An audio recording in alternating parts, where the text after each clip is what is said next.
Because the hottest trend is billionaire survivalist bunkers. Zuckerberg just dropped $250 million for a bunker in Hawaii.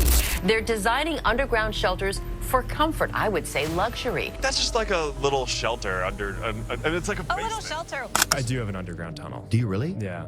What the richest people do to protect themselves from global risks. Mark Zuckerberg is quietly building a 1,400-acre compound on the island of Hawaii. Underground bunkers, a self-sustaining farm, its own energy system, infrastructure designed to function completely off the grid for an extended period of time. Elon Musk has said publicly, repeatedly, that he doesn't want all of humanity living and dying on one planet. He's spent tens of billions of his own money acting on that belief. Peter Thiel flew to New Zealand, swore a citizenship oath, and said almost nothing about it for years. Bill Gates was warning about a global pandemic on a TED stage 5 full years before COVID shut down the entire world. These are not coincidences. These are not bored billionaires with too much money and too much time on their hands. This is a pattern, a deliberate, calculated, consistent pattern. And once you see it clearly, you start looking at everything these people do, every investment, every decision, every strange headline completely differently.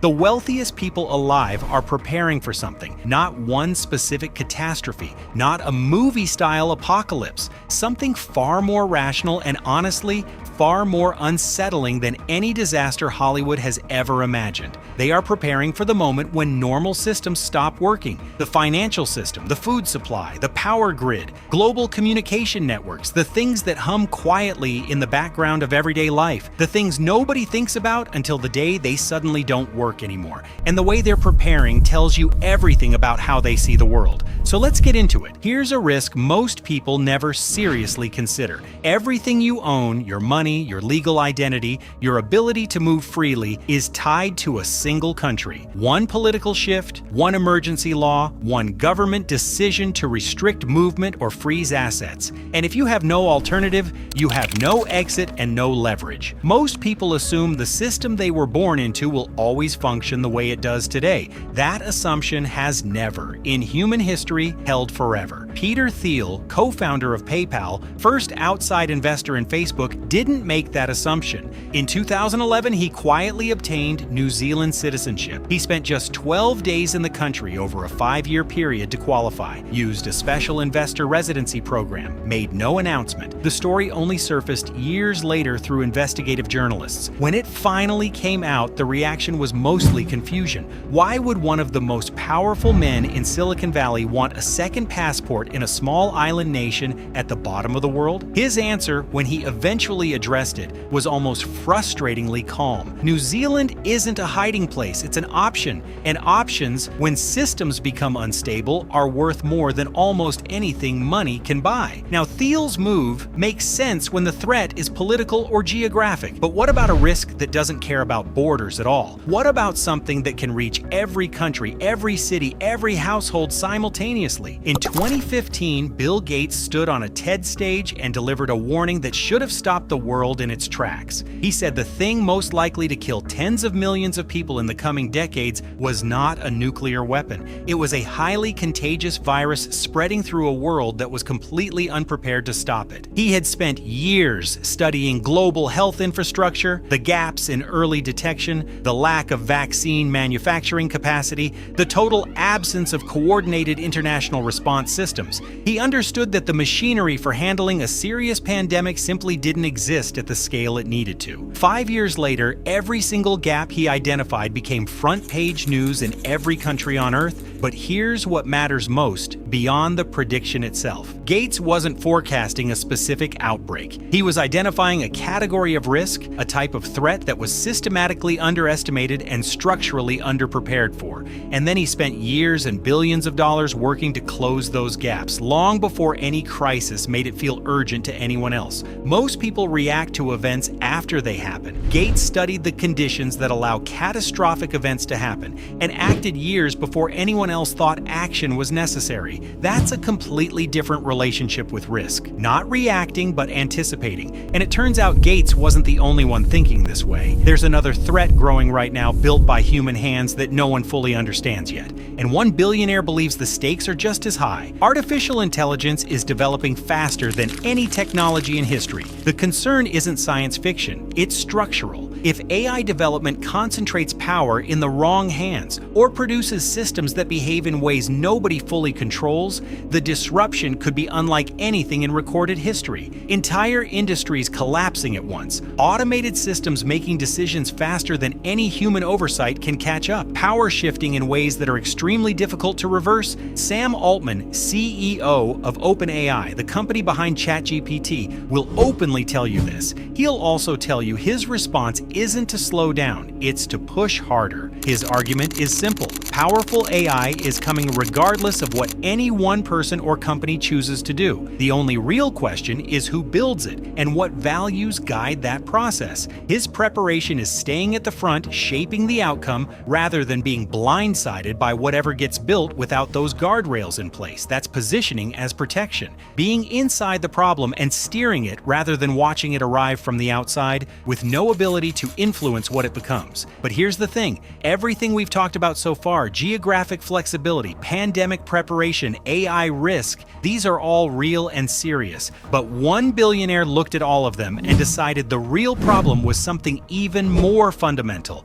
and he's spending his entire fortune trying to fix it. Every civilization in recorded history has eventually collapsed, fragmented, or been fundamentally disrupted. No system, no matter how dominant, no matter how permanent it seemed, has lasted forever. Which means if all of humanity exists on a single planet, one sufficiently catastrophic event ends the entire story. No backup, recovery, or a second attempt. That's the risk Elon Musk starts from, and that's why he built SpaceX. Not for government contracts, not for space tourism, for redundancy. The same logic Thiel applied to citizenship, Musk applied to civilization itself. But look closer at his other moves and the same thinking shows up everywhere. Starlink, his satellite internet network now active in over 100 countries, operates independently of ground-based infrastructure. If terrestrial communication systems go down due to natural disaster, infrastructure attack, or large-scale conflict, Starlink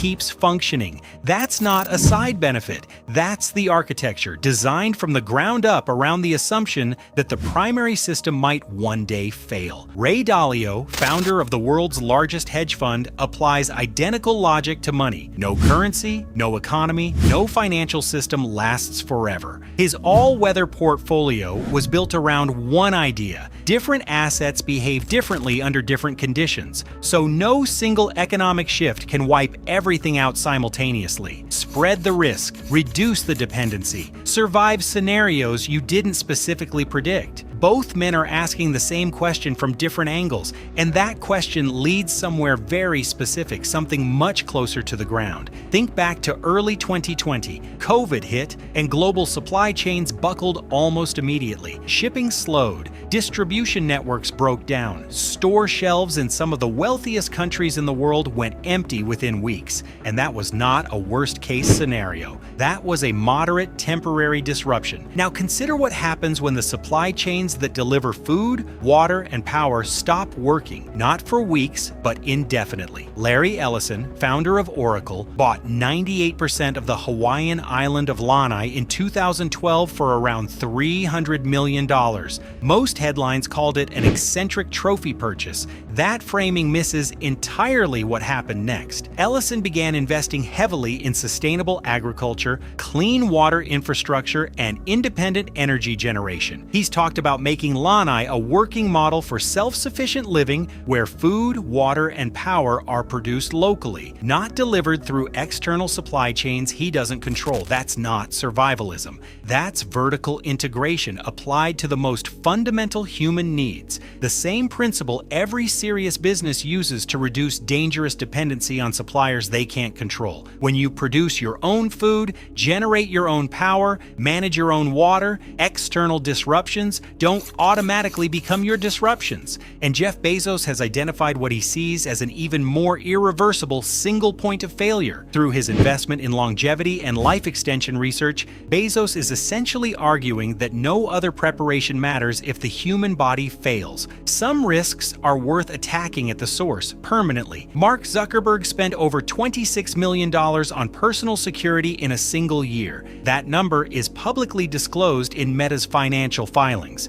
The Hawaii compound reflects the same logic taken further: underground infrastructure, self-sustaining systems, a property designed to function independently from everything around it. And then there's a detail from Reddit co-founder Steve Huffman that captures the entire mindset at the smallest possible scale better than almost anything else on this list. He once revealed that he got laser eye surgery partly because, in a serious disruption, he didn't want to be dependent on glasses. One small, fragile dependency, identified, evaluated, removed. It sounds almost trivial, but the thinking behind it is completely identical to every decision on this list, just smaller. Find the points where you're unnecessarily reliant on something fragile. Remove them before they become problems at the exact moment you're already under pressure and it's too late to do anything about them. So when you step back and look at all of it together, the second passports, the private islands, the satellite networks, the pandemic foundations, the AI safety positioning, the multi-planetary ambitions, what is actually happening? It is not panic. It is not paranoia.